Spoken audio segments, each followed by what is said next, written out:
Welcome back to This is VANCOLOUR. My name is Mo Amir, and our featured guest tonight is here to discuss a controversial change that was announced by the BC Ministry of Children and Development back in October, whereby funding for support and resources for families with neurodivergent children would be transitioned from the current individualized funding model towards a needs-based community hub program. She will explain what this all means for children on the autism spectrum across British Columbia.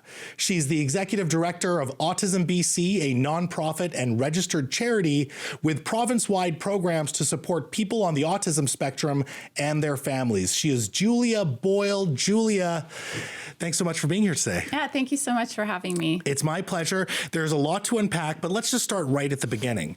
When we talk about the funding for support and resources for children on the autism spectrum and their families, what does the current system of funding look like in BC?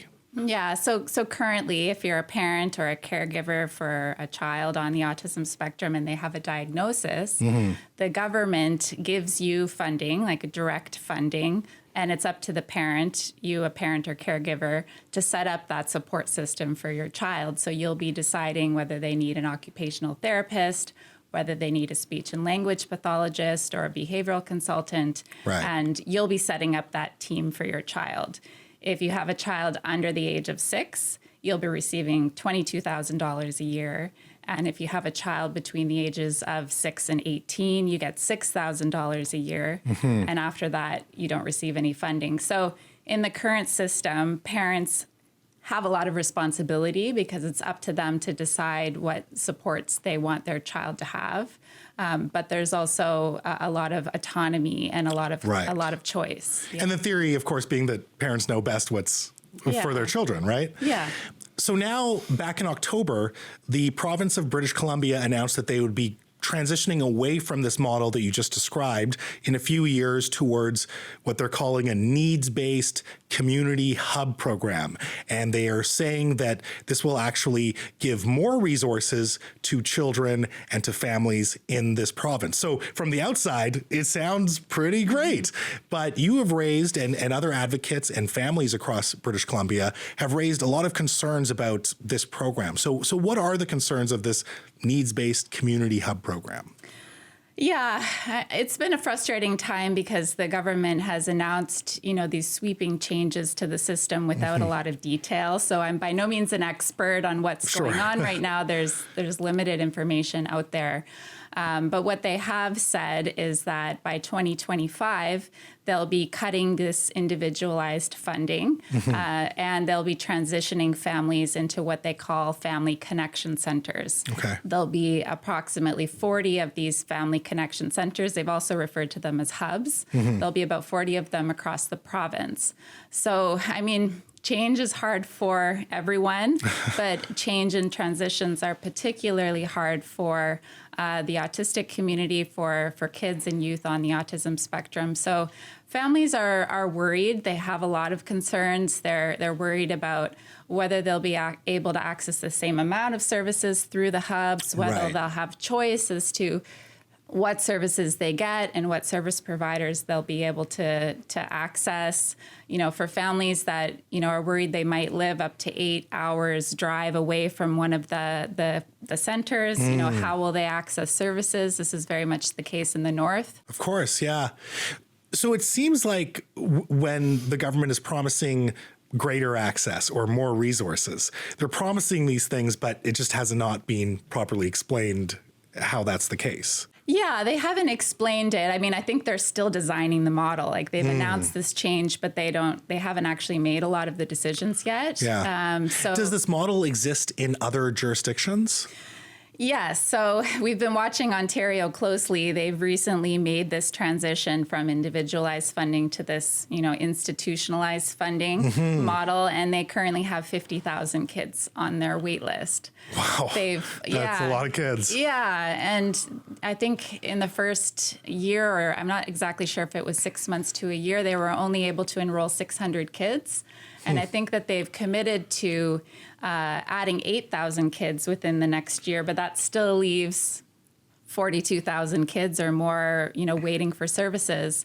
So it points to, how big of a shift this is. In BC specifically, if you look at the autism funding program, there are 20,000 kids. So you're looking at, within the period of about a year, taking 20,000 kids off the current program that they're on and setting them up in 40 hubs across the province. Like, logistically, it's a huge endeavor.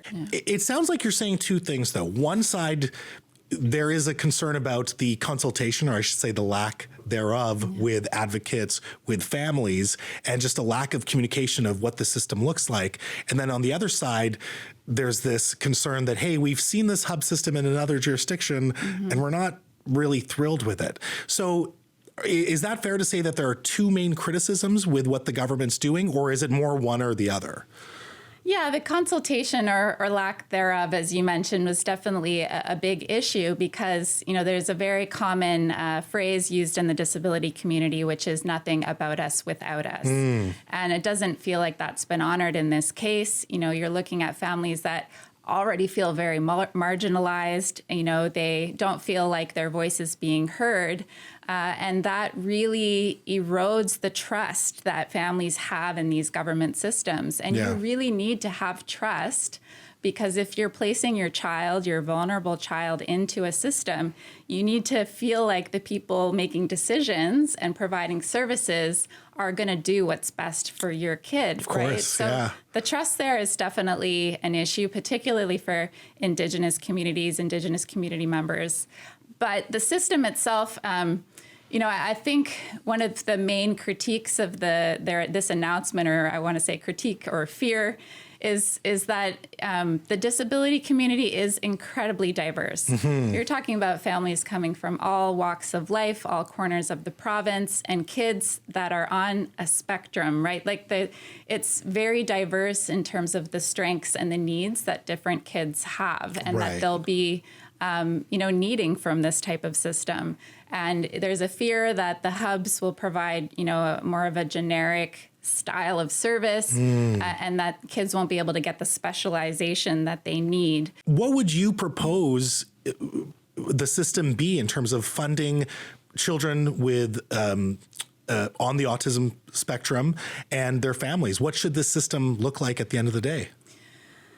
Yeah, I think there are a lot of ingredients that go into making a system like this work. It's really complex, but the main things that we're looking for right now is addressing the lack of service providers. Like there are already really long wait lists to be able to access a speech and language pathologist or occupational therapist. If you're adding thousands and thousands of kids to the system based on their needs, without a plan of how you're going to get enough service providers, that's what leads to the wait lists. And then secondly, this type of system needs a substantial financial investment.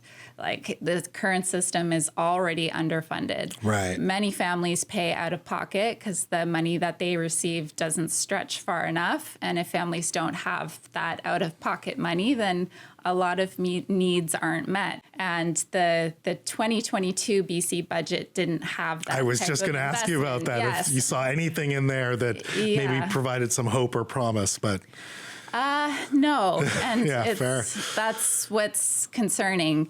I know that they're opening 2 pilot hubs in the next year, one in the Northwest and one in the Central Okanagan, and I know that they're looking to learn a lot from those pilot hubs. And I hope that their evaluation of those pilot hubs, leads them to make strong decisions. Julia, this was a pleasure. I appreciate your advocacy and all your work and giving voice to these communities that, as you say, need more services and more resources and need to be included in what these systems look like. So thank you so much. Thank you for having me. Of course. Folks, that was Julia Boyle, the Executive Director for Autism BC. For more, This is VANCOLOUR is on YouTube and wherever you listen to your podcasts. Now stick around because after some business, I'm going to take a moment. My name is Mo Amir. This is VANCOLOUR.